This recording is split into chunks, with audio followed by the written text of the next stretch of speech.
I teased you. Hello, everybody, and welcome to the Outside Insider. Two massive storylines. One of them, the Eagles absolutely decimate what was left of the Cowboys. There wasn't a lot, but they ripped through them like a knife through butter. And the second one is that's gone. I've followed through. The guys that have been in, follow me on Twitter. The guys that have been in the YouTube stream.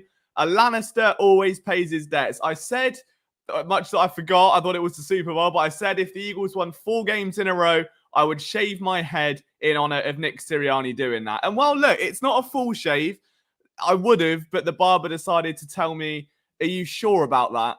As I asked him to go with a number 1 all over. So that sparked the fear of God into me, and I decided that the better way would be to retain some dignity, have a little buzz cut, look like I'm going into the Marines, and we roll with it. But so far, so good. The Eagles 1-0 since the dreaded trim.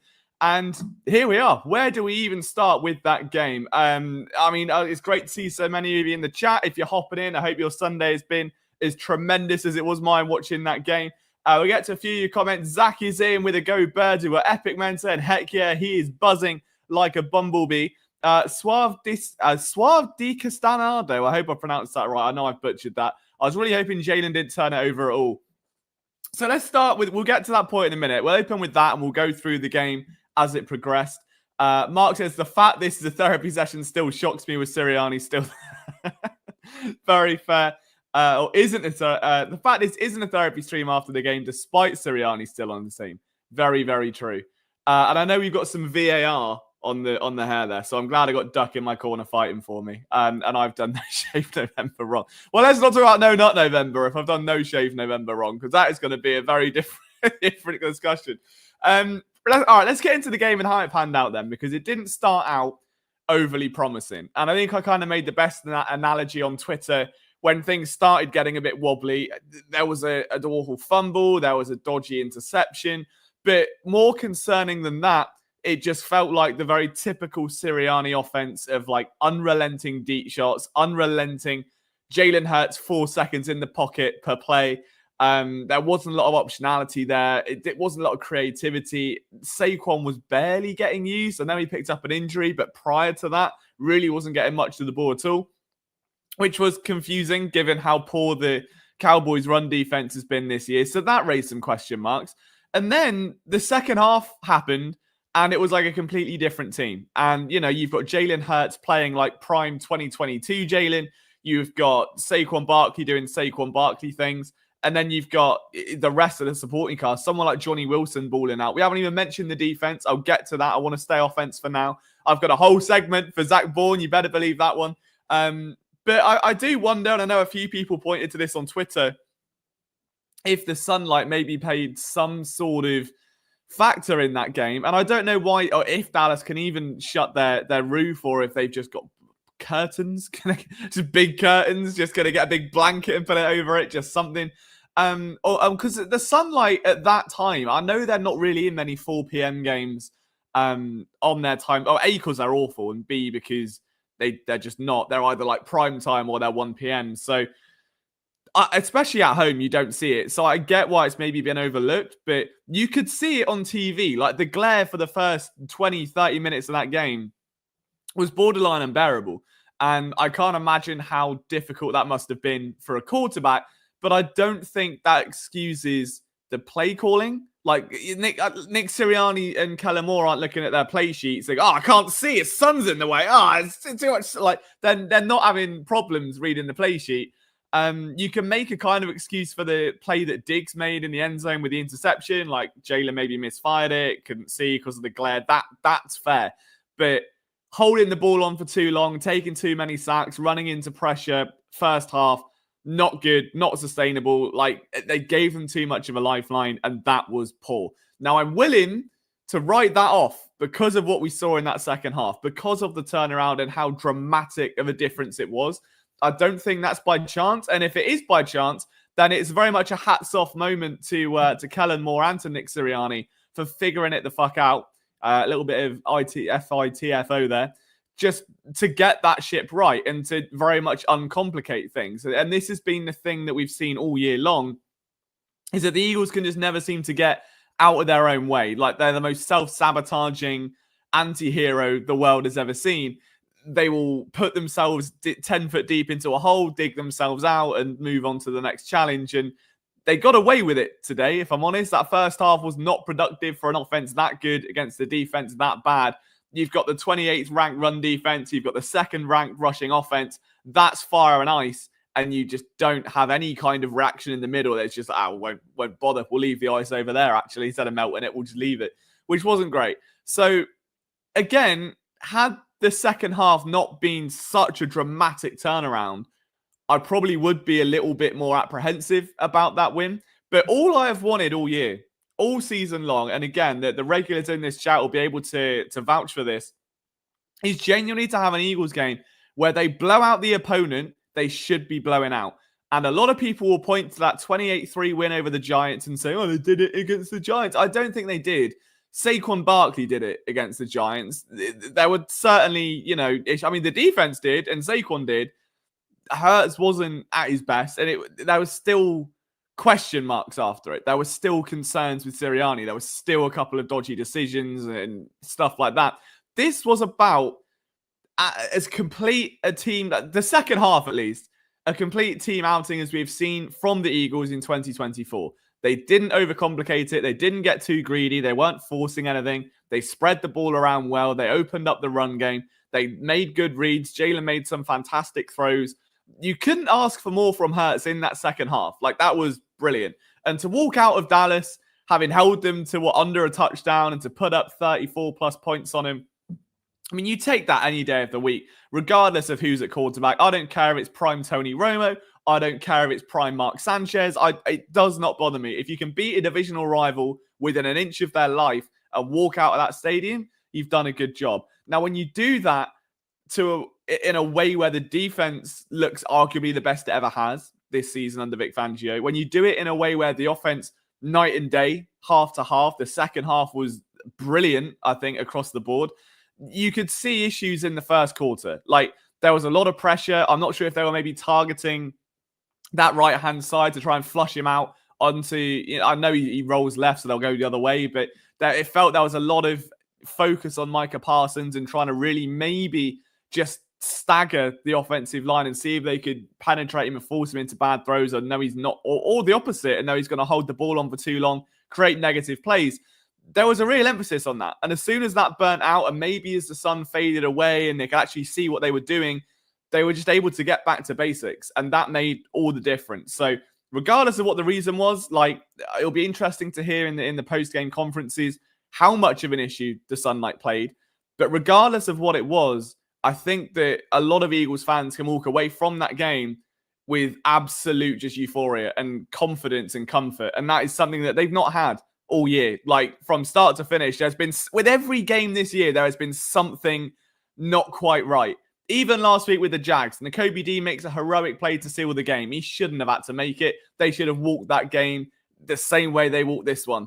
Look at what the Jags did today. Like, I mean, they played great defensively, but it's difficult. It's really difficult. Peterson's on the hot seat, and that's funny because he's doing his sassy thing, but that's a conversation for another day. But they should have won that game in a more convincing fashion. They did it today. And when all is said and done, that's all that matters. So regardless of whether it's sunlight, whether Jalen was just a bit off, I know there were rumors earlier in the week and whispers that he was maybe playing a bit banged up, that there was an injury and that there was something a little bit off.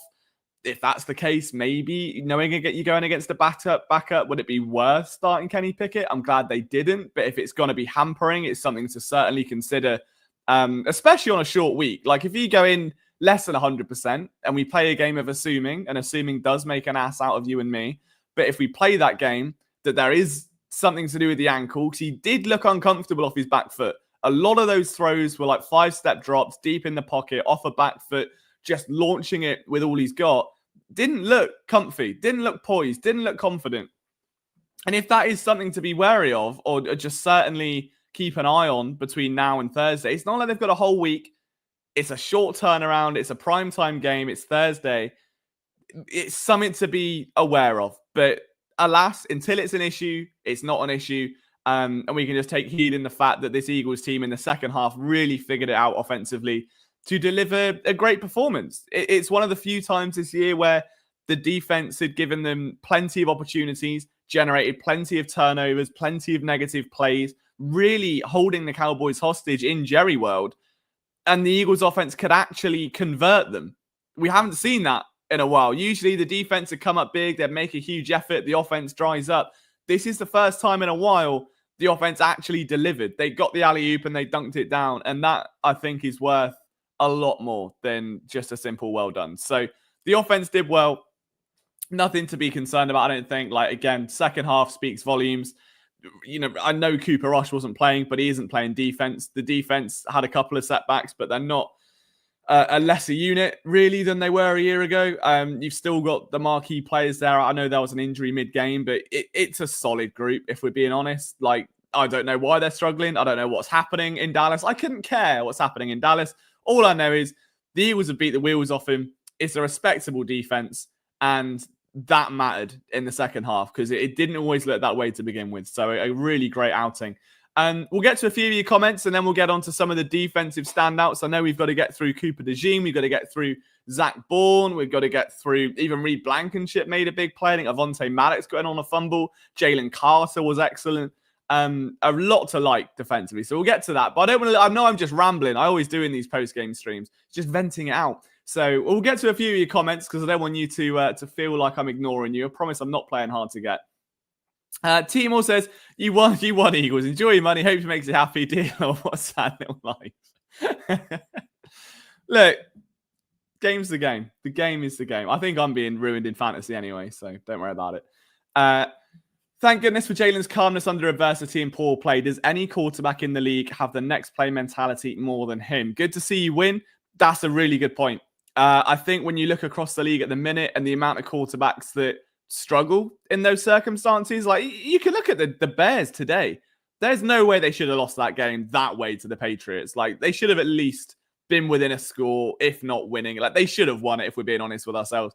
And Caleb, I know it's a rookie, but nowhere to be seen. You look at a few of the other quarterbacks today that struggled, notably Trevor Lawrence, notably Sam Darnold. And you felt, honestly, in that Vikings game, for those that I'm not sure what you guys were doing at 1 p.m., whether you had a game in mind or red zoning it or just chilling out before the storm. But I had the Vikings game on I started with the Vikings game because I have money on it. And it just didn't look good. Like Sam Darnold, the first quarter looked off. And it's the same way he looked last week. Obviously, they gave up a bit of a shoddy win. I think it was to the Rams a couple of weeks ago. And since then, it's just been a bit off. And it's the one thing with Jalen, you don't seem to get that. Like, he'll figure it out himself. And if something's not working, he can typically pivot, whether that's throwing motion, whether it's the way that he goes through his reads, whether it's a play design itself. But they are good at pivoting. It's just when they do, something else typically goes tits up.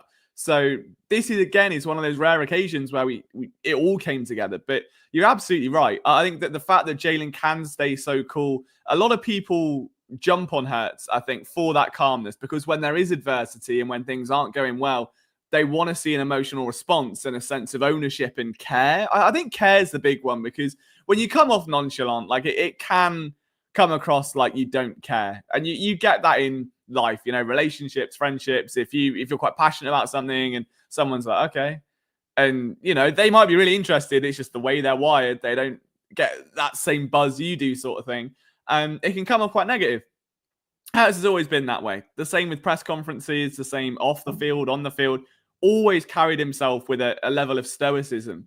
And it's in those moments it's more valuable than any. Like, I don't really care how he carries himself in presses until the play on the field reflects a difference, if that makes sense. Like, so long as he can play well, so long as he can churn out performances like he did today, doesn't bother me. And I think a play like today, a game like today, a half like today is a perfect example where, again, first half wasn't pretty. Second half, the sun goes down, the lights come on, and Hurt shines brighter. It says a lot about his character to kind of find that extra level. Like, it's very, very difficult for especially quarterbacks to do that, to dig deep and to find what's not working. It's so easy to have a crutch, I think, to some degree. I know Jalen's has typically been AJ Brown and forcing that long ball. And you could see that in the first quarter. That was very apparent. And you go into the second half and you look at the players catching balls and you get Johnny Wilson getting his first touchdown. He should have had one. last time out didn't quite work out for him. He gets it this time. Jahan Dotson gets in the end zone. You've got Devontae Smith almost making another death-defying grab. You've got AJ doing his thing. Dallas got it, dunking on Dallas, in Dallas. That's sensational. The ball was spread around. And typically, when a quarterback struggles, and more so than not, like the higher paid ones, the better ones, because there is a level of ego there. There has to be. If something's not working, they just double down. Because it's like, why isn't that working? They can't work out why something's not computing today. Like, it's just not quite firing right. So they just keep firing at the same thing over and over again. And it's like the biggest undoing of some of, I'd say, the most like iconic quarterback downfalls in the NFL. When you look at like the sharp rises and falls, the players that are hot for a year and then die off. You could even attribute it to Dak to a point this year, I think, when you look at how his offense has changed and the support he hasn't got now. So he's forcibly relying on one player. Yeah, it's a real testament to pivot away from that, to be selfless in that moment, to be calm, to be collected, to keep your team collected and in the moment and in the game. Like, not in terms of, yeah, we're in with a chance of winning, but in terms of mentally checked in and that we've got a job to do. We're doing the job. Forget everything else. This is your assignment. We forget every surrounding. I'm not going to react to a touchdown overly. I'm not going to react to an interception overly. We just do the job. And a game like that, it counts for more than I think can be valued. So, yeah, fantastic point there from you. Suave says, Saquon didn't get the ball because I wanted to sort of load manage for Thursday. That's a great point. Yeah, I hadn't really thought of that, to be honest. That's me being British. And that's why I'm not Nick Sirianni. I just replicate the haircut. So yeah, no, that would make sense. Again, if he did pick up a knock as well, you don't really want him running like 30 times, I suppose. But then again, it would explain why Kenny Gainwell maybe got some extended looks there, and he didn't look half bad. Can't see him coming back next year, but that's ultimately not my decision. But what can you do? They can shut a blind sort of thing, and they can do further events. For the Cowboy games, they don't. Well, that's just stupid. And I think Jerry Jones needs to. He's got enough money. Just put a blanket on it. Just get. How much is a roof? Yeah, I know loads of roofers in my town. They'll do it. They'll do it for a well good rate. They'll bring the trucks out, bring some little tarpaulin. Lovely job. Jerry, get on the line if you're watching this. I'll sort you out. Don't you worry about it. We'll get to some of your more recent comments. Kylie's in the chat. Nice to see you. If you are watching this on Twitter, if you want to come over to our YouTube channel, you are more than welcome. It's Philly Sports Network. I think my Twitter is sort of linked somewhere. I don't know where now. There. I've got a link to it on there as well. We are uploading content, like actual videos from tomorrow. My Mac arrives tomorrow. Brian's got a special video coming out tomorrow. And I'm going to get a couple out, hopefully later in the week, as well as streams as well. So all kinds of Eagles content. Post-game from the Dallas game. It's a quick week, obviously. We've got Thursday nights. There'll be hopefully a post-game for that as well. But lots of Eagles stuff. So if you like what you see, we'd love for you to stick around as we resurrect the rebuild of this channel. We're very much doing a Madden save here. What else have we got? When do we extend Zach Baun? Yesterday. Do it yesterday. Get in a time machine and go back. It's really annoying because part of me knows this is TJ Edwards. I know it's Camu Grugier-Hill. I know it's Alex Singleton. I know it's Jordan Hicks, where fantastic players, they don't really pay linebackers. And a tiny, tiny part of me hopes that because there's a new scheme where linebackers are valued more now because there isn't that front four. You need more linebackers in general, preferably good ones that can do what you want them to do. And you have a gold mine in Zach Baun. Like, he's not, again, we said it last week, not just been good for a week, not just been good for a month. This is like all pro level play. It's not hyperbole. It's not over exaggeration or being excited in the moment. This is a player performing at an outstanding level. And I didn't even think this was in the locker. Like, I would say I was one of the biggest fans. Follow you until you love me. Coming into the offseason, when they first signed him, we had that stream. As you know, I was gushing like I had a high school crush. I was very excited about what he could do in this defense. I didn't really foresee all pro play. If I did, I wouldn't be sat here. I would be, on an NFL scout team somewhere. But just outstanding, like absolutely outstanding in every facet of the game. Just constantly around the ball, constantly making plays in the right position. And we say it every week. I've got like 2 or 3 things that I come back to when it comes to this Eagles team. One of them is the Devontae Smith might be the most underrated receiver in football. I think his route running is arguably the best in football. The second is Zach Baun. understands the fact that he's not the most explosive player in the world. His situational awareness, his spacing, his ability to read the game and just process it and slow it down and understand where he needs to be to make a play is far above a lot of linebackers in this league. And that was what made him stood out. And I'm stunned that the Saints didn't see it because they had the same tape. It was their tape. We were watching their tape. It's not like he was playing in the XFL last year and they just, he didn't look there. Or it was on their team. He was on their team. And they had the highlights and they had the experience of knowing him and surely understanding what he could be, passed it up. And do you know what? That's a massive L on their part because he has just been one of the biggest impact players I can remember. Like, in terms of spending low and getting a lot, they don't come much better than Zach Baun. They really don't come much better than Zach Baun. He has just gone so far above and beyond everyone's wildest expectations. I would love for him to stay. And part of me thinks that should they get deep into the playoffs, should they get to a Super Bowl, he's going to want to stay and maybe isn't going to go out for that hefty contract that he probably could get somewhere else. Maybe takes a hometown discount because he's winning. He's in a good environment. He's loved. The fans adore him. The teammates clearly, respect him. And he's playing incredibly well. Like, this is the best he's ever played. He's only had a short career. A lot of it shorter defensively. And he's shining. So why would you mortgage that to go anywhere else? I would love to see Zach Baun stay. I would give my left kidney in order to make that happen. I've already lost my hair. I will lose a kidney. I will lose a testicle. Whatever it takes to keep Zach Baun in Philadelphia, I will do it because I think he is just a truly outstanding player. Like, does everything you need that linebacker position to do. Just to sit there, to process, to jump on plays when needed, but to not be too egotistical in going for everything. Doesn't take wild tackling angles to make a big hit. Doesn't take lazy tackling angles. Doesn't get stuck in the mud. Just genuinely reads the game at such a high rate. And I'm not being dramatic. I know I'm British and I've got that in my DNA somewhere, but this isn't one of those situations. I don't think I've seen many. The only player that I can remember, I don't watch a lot of tape these days because I'm a busy boy, all right?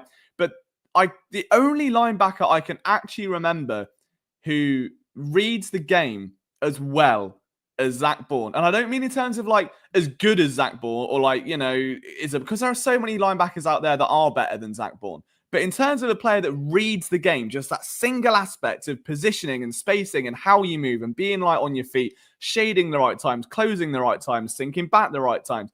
The only player that stands out to me, former Seahawks linebacker KJ Hill, that was the man I wanted in Philadelphia. That was it. He was, I know he was getting older. I know he was struggling with age and he kind of fell off that peak a little bit. But prime KJ Hill is the only player that I've ever watched where just you can see as a linebacker when he reads the game, it's a different speed. And there'll be players, again, more athletic, more explosive, more productive, make more tackles, make more interceptions, whatever metric you want to use. There'll be plenty of them. Plenty in the NFL. But in terms of reading the game, I can't remember many outside of those two. That's the level I would put him on. So probably the biggest compliment I could give him, if I'm honest with you. I'll come down to a few more of your comments because I know, again, I've done that thing where I'm yapping for a while. Look at that. Duck with the ball knowledge there. What's he saying here? What's K1 yapping about? A low boy liver for born. He's doing the British thing.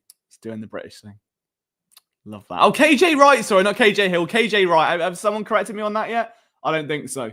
KJ Wright, not KJ Hill. KJ Wright, I believe. Maybe KJ Hill. KJ Wright, anyway. Whichever KJ played for Seattle, I'm pretty sure it's right and I've been confused. But you know what I mean. You know what I'm getting at with the gist of it, okay? It's late here. It's 1 a.m. I haven't got any hair. Let me off the hook for one time. He is the third or second highest graded linebacker in the league behind Fred Warner. Winning an award. Defensive Player of the Year. Who says no? Who says no? Defensive Player of the Year, Zach Baun. Not me. Not me and my little egghead anymore. Absolutely not. I'm all in. What do you think of Hunt out there today? Looking good for a rook without many snaps. I think a lot of the rookies did very well. This was very much a day for the rookies, Duck. You can look at Cooper DeJean coming up with play after play. He was absolutely sensational from the jump yet again. Quinyon Mitchell, I think it's not the play of the game because I think the defense in itself was just on another level today. Like, you can go through so many picks, whether it's the fumble, whether it's going to be like the Cooper DeJean play early on. The most impressive defensive play very early on, the deep shot, I think it was on CD Lamb, I might be wrong. Quinion Mitchell blanketed him, pushed him right to the very boundary, tippy turn on the sideline, ball falls out of bounds. No PI, no overly, intrusive contact, stayed perfectly in the hip pocket and smashed it. So I think that was, for me, the best defensive player of the game. Just to watch Quinion Mitchell in coverage is just a joy, isn't it? He does something every week that just makes you go, that's the future right there. That's the future. Straight away in the game. Like, just an instant thing. The Cowboys tried to be aggressive. They wanted to set the tone. They did so defensively. They had the Eagles on the back foot. And for the first 5 minutes, you're thinking, it's going to happen again, isn't it? It's going to happen again, and that this could be a problem. And there was that one shot, Cooper Rush launched it deep, thinking to really, maybe sink the dagger into the hearts of the Eagles fans that traveled there. And Quinion Mitchell, not phased, not blinded by the sun, not looking for the ball, just got the job done. So it wasn't KJ Hill. I apologize. It was indeed KJ Wright, but I did realize which KJ it was. So yeah, that would be my comparison in terms of the way he reads the game. Zach Baun, KJ Wright. So KJ Hill was a receiver from Ohio State. KJ Wright, meanwhile, is on the Niners coaching staff now, coaching the best linebacker in the league, Fred Warner. Well, he's not, is he? Because he would be coaching Zach Baun if he was coaching the best linebacker in the league, Timor. Come on, use your noggin. Come on now, let's not be silly. Credits in Nakobe. He balled out as usual. Yeah, 100%. Nakobe had a brilliant game. We'll touch on him in a bit. I'll get back to Duck's comments. You didn't really finish that. But yeah, it was great to see Jalix Hunt play in a situation where I think the Eagles, they could afford to. It wasn't like they were going to keep the starters out there all day. They could have, be a bit flexible, see what Jalix Hunt can do. And I think he flashed a lot of the same traits that he did at college, which, again, he got drafted as an edge rusher. And I was like, no, he's not. He's going to be back here running around like a menace in open space, causing chaos. And he didn't, dominate. And that's the thing. Came from a small school. That's a steep transition. Everyone says it. There are two schools of fish when it comes to small school players. It's either, it's a big jump to the NFL, different level of competition. And then there's the football's football. No matter how you play it, the fundamentals are the same. If you're good at it, you're good at it. But does he look better because he's at a lower level? And if he was playing at an Ohio State, for instance, would he look more average? And I think we got a sign today that he's a capable NFL player, which is all you need from a player drafted where he was, with the expectations of, confusion, I think, from fans. No one was expecting miracles out of the box because of that small school history. But they drafted him pretty high. Like, this wasn't a 7th round sleeper. This was a big pick to spend on a player. And you start to see instant rewards of that. And I think, again, it goes back to the linebacker coach. Like, you cannot overlook that. I've got to write an article on this because the linebacker coach in Philadelphia this year has just been tremendous. Nakobe Dean has played out of his mind. Zach Baun is an all-pro, I think, in everyone's mind at this stage. You've got Jalix Hunt now at a point where he can get some snaps in and isn't even looking overwhelmed in the same way that the likes of Cooper DeJean and Quinion, who were first-round picks with eclectic college careers behind them, do. And that's expected of them. It's not of a third-rounder. So I need to take another look, if I'm honest. I want to watch him specifically just to kind of see what was out there. But the plays I did notice him on, solid. I don't think there was a bad play he made. And that's probably the best compliment you can play to a rookie that hasn't really had a lot of opportunity yet. So very, very exciting. And I think I wish someone loved me like Liam loves Zach Baun. We can't all be so lucky. We can't all be so lucky, K1. All right, look, girlfriend's jealous. She's not anymore. She's seen the haircut and she's very much, you go DM Zach if you want. I'm not asked. But unfortunately, my heart is with Zach Baun. And it will forever be with Zach Baun. Captain Cravon has been replaced. Okay, I've moved on. It's taken a few years, but Zach Baun is now where my heart is. You can find love after love. I found it after Cravon. His name is Zach Baun. And that is the hill I'm going to dial. Not the KJ Hill. That's a receiver for Ohio State. But my question is, it says, Duck, why are we not seeing more JR out there on a day where we had the lead in the third quarter? Very good point. My guess would be and I'm not trying to be mean, that maybe he's not quite ready. I know we've seen him occasionally this year. I don't know. I part of me thinks, again, like I was never high on him coming out of college. I just wonder if he isn't quite there yet. Like when you look at what the Eagles linebackers do and what we speak about so prominently on these streams, and hopefully soon with the content in general, is just they understand the spacing, again, the positioning, when to make plays, when to sit back, how to read the game, how to process everything at just a slower speed so they can react better. And Jeremiah Trotter hasn't done that in college. Like, there were flashes of it in preseason. He looks a bit better in preseason, but when you look at the way he moves, it's very reactive. Like, and that's not a bad thing if you can process. Like, if you're crossing the road and you're not looking at the lights and you're going off field and you're looking at a car past you and you go now and you don't look that way and you get hit by a truck, it's gonna cost you. If you're a bit more patient and you see the truck and wait, you're going to keep your legs and cross the road. That's the difference with Jeremiah Trotter. So, yeah, I don't think he's been necessarily bad when we have seen him on the field. Like, I know there's been a couple of, I say bad plays. Oh, you said it there. Yeah, he hasn't been bad. He's been burned a few times. Yeah, like, nothing damaging, but also nothing to a point where it's like we can afford to put him in, because at that point, I think, you're on the road against Dallas, your biggest rival. You've got to win. The defense is playing it incredibly, incredibly well. Don't go too cocky with it. Don't give them a little bit of hope. Don't suck the momentum out. And, if a player's playing well and high in confidence, it's a tricky one to balance. And I think if you've got a player there, I would rather play someone like Jalix Hunt, who we haven't seen. And, he's closer to a Zach Baun with insane athleticism than Jeremiah Trotter is to him. Because Trotter is just the total opposite skill set, where he's all power, he's all freak athlete. The mental bit isn't there yet. And I think it will be, it's just not yet. Jalix Hunt, incredible athlete, like in terms of side to side and naturally just remarkable. And mentally showed a bit more in college, but it was at a lower level. So I'd rather develop that bit knowing it's there and give him the shot, knowing what we have seen from Trotter where it's still not there. Like, it's a tricky one, but I think it's a very valid question. And I wouldn't be surprised to see Trotter come into games a bit later on down the stretch where, if they're up 3-4 possessions, certainly, why not give him a run at that? But yeah, if it's me, like when you look at the way that a guy like Zach Baun is playing right now, like, do you pull him out? Like, how important is Zach Baun to the stability of that defense? I would say it's integral. And if you pull out that central cog and you've got someone that is going to get burnt over the middle, it's not going to let Dallas win the game, but it's, I don't think it's going to be, it's a tricky one.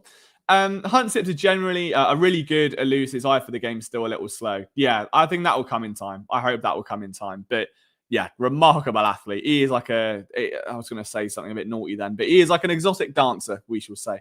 Drew, nice to see you, my friend. I've seen Trotter out there almost a whole full quarter. I need to go back and watch them. I think we might have been yapping over something irrelevant there. So, but that also might explain a little bit. So there you go. That also would explain, I guess, and kind of validate our points we were saying before as to maybe, that he hasn't quite got there yet. But, alas, he will. And it is good that he did play. So, original question, he was out there. Follow-up answer, I haven't been blown away still.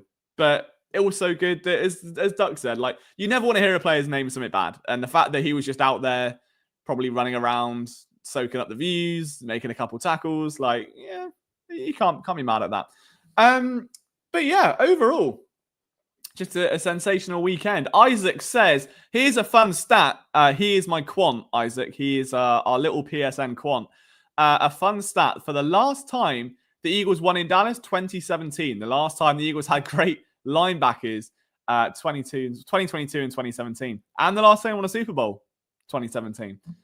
I think I pointed to that in the offseason, was just that when you look at the two marquee differences between when the team made the Super Bowl and when they were languishing afterwards, in both times, whether they won it or when they fell short against the Chiefs, ridiculous defensive tackle rotation. You had the four-man front in 2017.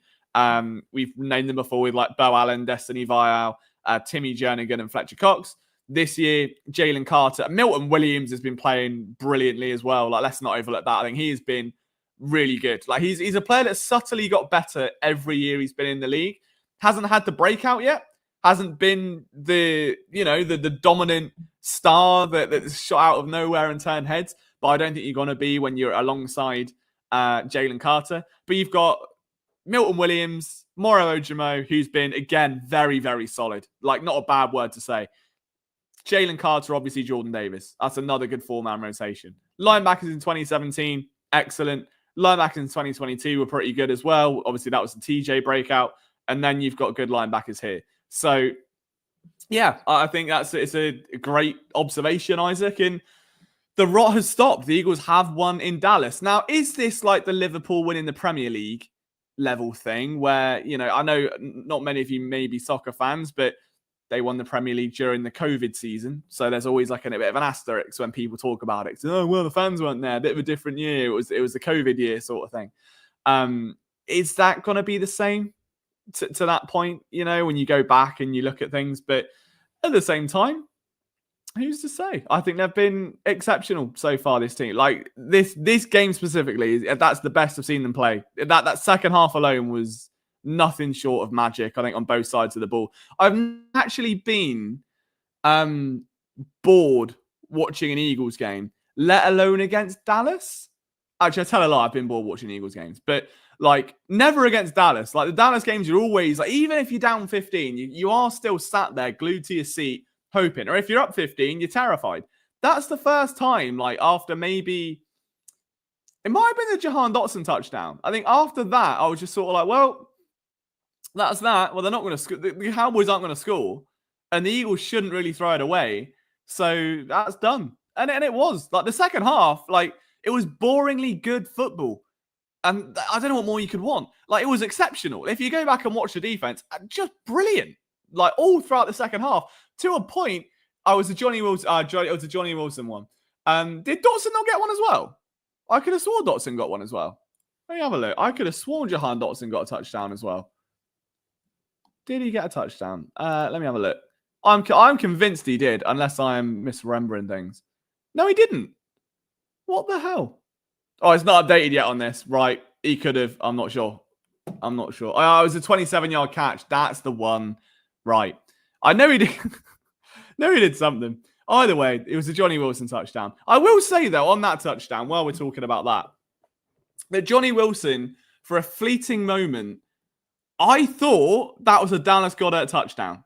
And then I was like, that's not Goddard's number. Oh, it must be Calcaterra. Oh, it's not Calcaterra. It's Johnny Wilson. That is, in a red zone offense, to have a player that can move the way he does, and you go back and you watch the Clemson tape, and the way he is able to move, like, fluidly, gets you a bit flustered. So you have someone that size that can move that well, that looks like a tight end. I think he's like 7'7". I mean, he's not, obviously, but you know what I mean. To move the way he does at that size in the red zone, you're basically running 13 personnel with two tight ends who can catch, and Johnny Wilson, who's basically a tight end anyway. Like, that is a huge asset, and he should have had the touchdown last week. It didn't happen. That sucked, and he gets it this week. That's perfect, and the Eagles have done a really good job of that, but I think the big thing that stands out here, obviously, is just spreading the ball around. To give a guy like Jahan Dotson an opportunity on that big catch, to give Johnny Wilson a touchdown, to give it around to guys like Dallas Goedert. You get AJ Brown, you get Saquon, you get Gainwell. Like, everyone's touching that ball. And it hasn't always been the case this year. So, especially in a game where things weren't clicking early on, and Jalen's default response would be to just start pounding balls to AJ Brown at the speed of sound, moved it around, kept Dallas on their toes, kept them guessing, and it paid massive, massive dividends. So, again, another huge testament there to the offense. But very excited about Johnny Wilson. I know he doesn't exactly bring the traditional skill set to wide receiver. I'm amazed they didn't move him to tight end this offseason. Maybe it's because he was a rookie. They're trying to keep things simple. Maybe they just see him as a slot receiver and a specific red zone weapon. Who's to say? But if his ceiling in this Eagles offense is being brought down into it inside the 20, inside the 10, where he can move around and just be this mammoth of a human that can move like Devontae Smith, then that's not a bad place for him to be. And I think he's going to be one of those players, honestly, in a few years that will end up being a rotational slot receiver with, I would like to say Smith, but my heart is not looking great at the minute. I've let go of the Smith hype. I am now currently obsessed with Zach Baun, and I will stay that way because it is safe, and I no longer want toxic players ruining my day. So until Smith can kick it up a gear and get into the team, then I'm good with that. But I could see him in a role with a rotational slot receiver, one that's got speed, like Smith, like Dotson, one that brings that physical element to the offense, and just creating different matchups. I think that's a super position to be in when you've already got Devontae, you've already got AJ, you've already got the tight ends. To have two slot receivers that bring a little bit of a different skill set to the table each, it just opens everything up. It opens absolutely everything. And you're starting to see it now because Jalen trusts those bigger targets. There's been a real trend, if I'm honest, since Goddard went down. Since Goddard was out for a few weeks and he started going to Calcaterra, and then Goddard comes back and he starts getting the ball, and then Johnny Wilson starts getting the ball.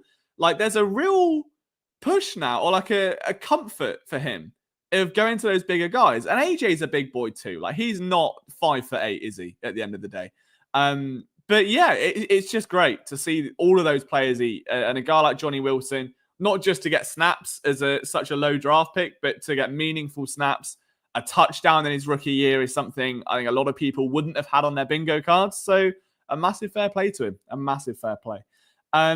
Duck says, I'm scared and looking forward to seeing this defense against the Commies, who are a good scoring unit. Yeah. The Steelers gave them work today, though. And that was, in fairness, Russell Wilson playing sort of out of his mind. A bit of a weird game to watch, that one. I didn't expect them to be that much scoring. So for the Commies to score that well against the Steelers defense, it's been very, very good with the edge rushers they've got and the pressure they can build. Like, you go back earlier in the year and you look at what TJ Watt did against the Falcons, and it's easy to see how this could be problematic. So the Cowboys were a walk in the park. This will be their toughest test now. This will absolutely be their toughest test. They're riding a 5-game win streak. They're hot on the heels of the Commanders, who dropped a game earlier today. And they've got a chance. They go straight to the top of the NFC East. They can claim the sole lead of it with a win over Washington. It's a big opportunity. Like, they've turned this defense and this offense right around since the bye week. They're 5-0 over the last 5 games. They're on a run. They're heating up. They're getting confident. And anytime they hit adversity now, they're getting out of it and starting to produce. Now, the level of opponent they've played hasn't been elite. They've not played some of the best teams in the NFL. You are talking the Cowboys. You are talking the Giants and the Jaguars being 3 of those teams. The Giants being a 4th. Doesn't exactly paint the most glistening picture, but you can only beat who's in front of you. Now you face a team with a guy like Austin Eckler, with a guy like Terry McLaurin, with a guy like potentially Brian Robinson if he's back, with a guy like, anyone, to be fair, in that Washington offense. I was going to say Jaden Daniels, but he doesn't think he needs mentioning, does he? They're a very good team, and Daniels is a very good young quarterback. So we've seen this defense heat up, and I think I would rather play Washington now than 5 weeks ago. Like, I would rather play them here than when we played the Giants in the schedule, because now they've found their footing. Now they know they can execute, and there's a belief in the system and a trust in what Vic Fangio wants them to do. There's trust in each other, seeing what everyone's capable of. When I know there's been a few comments here today about like Nolan Smith starting to pick up a little bit. Bryce Huff started to pick up a bit. So the edge rushers who are being endlessly criticized for the opening portion of the season are also now starting to produce. This is a real opportunity for this team to take it up a notch and just stick it to them. Just stick it to them and set a reminder that there is a gap, that Washington are where the Eagles were in 2021. Maybe 2022, but I think they've got that playoff Super Bowl magic in them. I don't think they're anywhere near that just yet. But 2021, I would say, is sort of where this team is at right now. So you've got a real chance with the talent on that roster, with AJ, with Devontae, with Smitty. I just said Devontae, he's the same person. Saquon, Jalen, Goddard, everyone. It's an elite offense. It's a very good defense, but that offense can go toe-to-toe with anyone in the NFL on any given Sunday. The defense has proven it has got a fantastic secondary. It's got a red-hot young group of players that are playing out on their mind. They're getting better every week. Their confidence is brewing. That's all you want. So, yeah, I think that it's a huge game. I can't wait to get into it. I should be streaming tomorrow night. I think Brian's got a video coming a bit earlier in the day. It depends. It's my mum's birthday tomorrow, so I might be out. It depends on, what our plan is for the evening. But yes, I will try and stream, and we can go into it then. If not, it'll definitely obviously be Wednesday, where we can dive a little bit deeper into the Commanders matchup. But yeah, going to be a very, very intense game. Like, as far as a playoff matchup goes, that's the closest they've had, arguably, all season, maybe with the exception of the Packers or the Bucks. The Bucks obviously is probably the one to go to there. I mean, they were unlucky not to get a win today as well, Tampa Bay. Like, they really should have won that game. But alas, that's football. So they've played against playoff competition before. They got beat around a little bit. They were lucky to come away with the record they did. They come out of the bye. They start thriving, beat 5 opponents in a row. Now's the time. Washington lose a game they could have won. Now's the time to put the foot on the gas and to make a point. Like, if the Commanders had won that game, I think the vibes would be a bit different. But you've got a real opportunity now, like, to just knock the wind out of their sails. They've had a loss, and they know it's a short week, and they know it's Philadelphia in a divisional matchup with heavy, heavy playoff implications. This is a must-win now. And it doesn't matter about, the long term and the rest of the season, because the Eagles are probably going to win the NFC East. It's not so much about it's a must-win or the season's dead. It's a must-win to stop the rise of the Commanders and to put them back in place and to say, this. I'm the captain now. This is still our table. We run this. We've proven we run it the last 5 weeks. Embrace that and just go knock them out the park. And I would, if they can dominate the Bengals or play as well as they did against Washington as they did against Dallas today in that second half, then they'll be absolutely fine. But this is a huge game. Absolutely huge game. So is this the latest development, just part of your hair loss journey? No, I had a crisis. No, I tweeted, for those that aren't aware, I tweeted a few weeks ago after Nick Sirianni shaved his head, saying that I would shave mine if they won 4 in a row. And then they won 4 in a row. And then I shaved my head. So, like I said, I'm a man of my word. All right, a Lannister always pays his debts. So, I didn't go full shave because I wanted to retain some dignity. I kind of like it a bit. I can't wait for the comparisons as to who I look like now, because I won't get over the last ones you sent me, K1. If I'm honest, they have haunted me most nights I go to bed. So if there is someone now, I thought there was a bit of a prime baby Anakin in there, and then realized even he had longer hair than this. And the forehead is driving me crazy. But from the side, I get away with it. As soon as I'm front on, nightmare. But there you go. Bengals was only missing T. Higgins, which is significant but still potent. The defense is playing together, which was an issue last year. 100% agree. Timor, no. Come on now. I love Luke McCaffrey, but no. Not today. Not now. Don't tell me on Wednesday night where I get. Don't tell me we're high on a win and we're all lovely and embracing and clanging beers together. Don't come on. Don't ruin the fun. Don't go on the jukebox and put some, I don't know, some dodgy song on from Eurovision. Okay, come on. Let's all enjoy a little bit of Oasis, a little bit of a beer clang, a little bit of champagne supernova. Let's just relax, all right? No need to kill the vibe just yet. Kill it when we're all drunk and we can't remember it. Yeah? Come back on Wednesday and we'll kill the vibe then.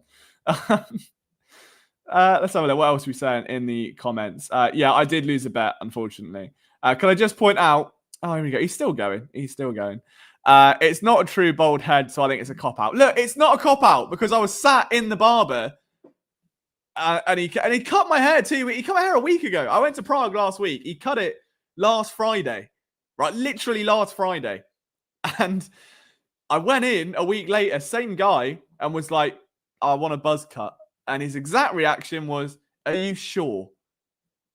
That does not fill me with confidence. Your barber should be gassing you up. He should have confidence in his work to make that work for me. He didn't. He knew the route I was going down, and he wasn't a fan. So I was like, look, just make it look good. All right, just make it look as serviceable as you can. You do your thing. I trust you. And he did. I don't like the fact that there is a very clear parting that goes all. I've got a motorway or a highway going up the side of my head. That I can't even finger it. Not like that, but you can see it. Big line going up there. That's annoying. Other than that, though, it's all right. Respect Eurovision, mate. If I was your barber and I created your trims, I wouldn't have any confidence in myself either, man. Well, I'm glad we've hit this point in the stream, everyone. I'm glad we've hit this stage. I know we've got a few minutes left. Is there anything you guys wanted to go over before I call it a night and regret every life decision that I've ever made regarding this haircut, because it's already not going well? But overall, again, brilliant win. I don't think enough can be said about that. Very satisfied with the way the offense played, the way Jalen played, the way the defense played, the rookies played, the coaching. Most complete game, or most complete half. I keep saying game. The most complete half I think we've seen in a long time. The defense played brilliantly throughout, but the offense, second half. Smeghead, what is going on here? What is going on here? Can we reel it in a bit, please? It is 1:21 in the morning. I do not have the capacity to process this. Let's tone it down. Let's be nice. I did it for the love of the game, and the game is throwing it right back and hating me for it, and I'm not a fan. I am not a fan. Eagles got to beat them twice. Hope Atlanta beats them. Commander's schedule is easy. Yeah, I think the whole NFC East schedule is easy, though. Like, the NFC East in general has been pretty attainable for every team. I'm amazed the Giants have been as bad as they've been. I thought they would have been... Look, I know they'd be a train wreck, but I thought it might be at least... Oh, for crying out loud, can we... The bad kid from... You're not even wrong. You're not even wrong. Like, that is bang on. I'll give you that. That is 100% right. Smeghead is foul. Even I wouldn't go that low. There is just a montage here of just... This isn't a roast stream, all right? The roasts happen when I'm angry and when the Eagles lose and I need distracting and I can be I can't be self-deprecating now. I can't. I'm on cloud nine. The Eagles have just blown out the Cowboys 34-6, and I'm being called Smeghead at 1:23 in the morning. And the bad kid from Toy Story. I wouldn't change it for the world. Oh, absolutely love these streams. Right, on that note, before the profanity ensues, gents, I appreciate every single one of you. I will be back maybe tomorrow, but I'll level with you. I find Monday a bit difficult to stream if I do the Sunday, because I often find myself repeating exactly what I've said the night before, and I don't want to duplicate content. So I know we've got a video coming from Brian, like an actual video, not a live stream. So I'll see how we go. I don't want to promise a Monday stream, purely because I don't want to just sit here and say the exact same thing for an hour again, because that's no fun for you guys. So we'll see what we can do. But if not, it will be Wednesday. You got Flipping the Birds Tuesday. There will be an actual video upload from me this week. You'll have a post-game show on Thursday night from me. There will be a video on Friday. We're locking in. The hair is gone. The Eagles have won. Everything's great. The Mac should arrive tomorrow. So I will be all in on a tear now of Eagle streams and video content. Like, I am so jacked up to create content for you guys again, and just embrace the lack of hair. This is the winter arc. This is the winter arc. I didn't say it's going to be a good arc, but it's a winter arc nonetheless. The Eagles, meanwhile, 5-0. They're having a hell of a winter arc. Long may it continue. Thank you so much for hanging out, guys. As always, if you could, on your way out, leave a like on the video.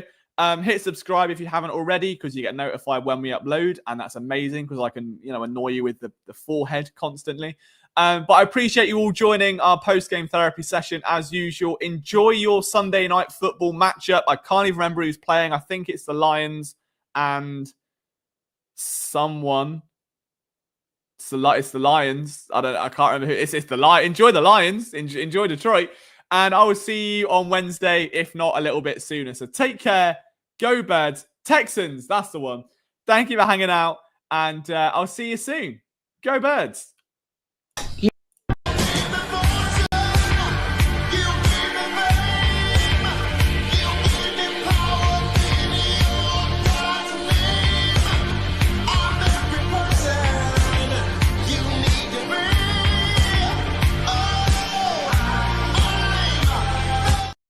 Enough. Stop it now. All right. Right. See you later.